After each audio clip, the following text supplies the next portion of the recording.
Hi, my name is Phil Trombley for the Reach Tool Company, and today I'm going to walk you through our 10-watt line transmitter, the ST510. For sake of comparison, I brought its little brother, the 305, which is a 5-watt unit, which is all you'll ever need.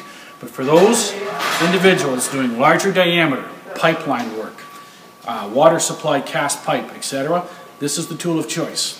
Twice the power, twice the capability of pushing a signal down the line. Okay. First things first, requires 8 D-cell batteries, which conveniently fit in to the back of the unit. Okay, so we'll walk you through the features of this unit. Basically, terminal lead. These are approximately 50 feet long. Stretch out forever. Okay, so very convenient. Okay, and again, no polarity. One to the ground, one to the utility. Okay, if we go over the dash, here we got our controls. The on-off button, volume control, the menu button, which gives you the capability of dialing the frequency to competitors' units, which is very convenient. The inductive mode button, which we'll discuss a little later. We have the up power key and the down power key, and these are frequency selections. Again, 4 buttons, 5 frequencies. Let's turn it on and see what it looks like. Nice LCD dash assembly, and if you take a look, white LED indicating we're at 128 Hertz. Other choice, 1 kilohertz. Other choice, 8 kilohertz. Other choice, 262 Hertz, European frequency, which we can use here, and 33,000 Hertz. So the way the inductive mode would work is that you would be carrying this out in the field, okay, so obviously above ground, in the hope that you can basically find a conductor below ground, like a pipeline, etc. So in this case, just illustrate this pipe with a piece of conduit, and what would happen is that the signal from the north and the south pole would basically drop below ground, concentrate where there's a conductor, and come back, and whoever's on the locator about 30 feet away could basically determine if he's reading the signal through the ground. So that's a quick look at inductive.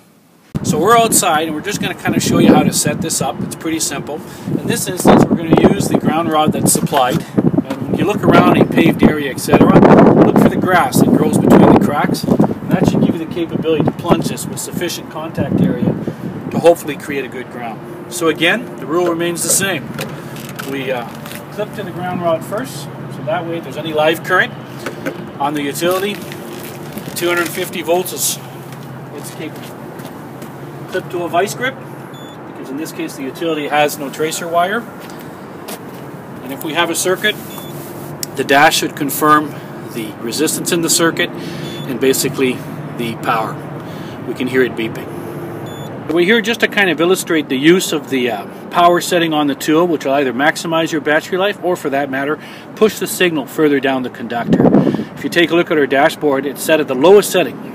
Okay, by pressing the up arrow, it's going to incrementally bring it up to another setting, 25 milliamps. And we can again press it again and bring it to 10 milliamps, and so on. And so effectively, depending on the resistance in the circuit, it will determine the maximum amount of amps required to operate the tool. But this is basically how you can maximize your battery life, or for that matter, maximize pushing the signal down through the conductor. So that's the power controls. We're back inside, and what I want to just discuss real quickly is why do we provide you 5 different frequencies to operate the tool? The answer is simple. Depending on the quality of the substrate, the conductivity of the soil, and the conductivity of what you're trying to trace, be it an exposed tracer wire, or large diameter cast pipe, an underground pipeline that's been in the ground for 50 years, that's why we provide you different choices of frequencies. And again, the logic is the same. Okay, basically 128 Hertz is the lowest frequency energy that we have, which the tool is set at right now, and then we could step it up to 1 kilohertz, which is 1,000 Hertz, step it up again to 8 kilohertz or 8,000 Hertz, and go for 33,000 Hertz, which is obviously a lot more coiled energy in that spring, if you imagine 33,000 folds in the same distance. Okay, and of course we have 262,000, okay, which is very high energy, but however dictates a lower wattage because of the FCC rules.